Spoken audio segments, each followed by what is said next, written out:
келші дейді, шықпай тұр десем тағы көрші дейді, төлей алмайсың десем маған сенші дейді. Алдыма бір адам келді міне тағы да, қош келдіңіз айта беріңіз сізге қандай кредит.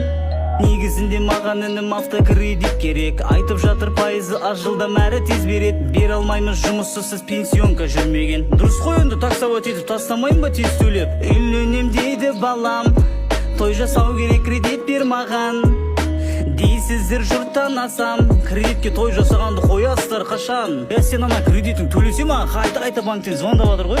Өбесе өзіңе қарап жатыр, сенікі маған звондап жатыр ғой.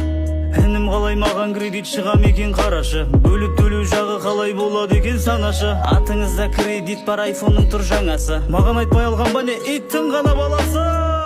Қалайық кредит жабуға, кредит алмайық, ретке тамақ ішуге мүлде бармайық, киімді бөліп төлеуге алып қоймайық. Кредит жетпей тұрып түбіңе қарызсыз өмірді таңдайық.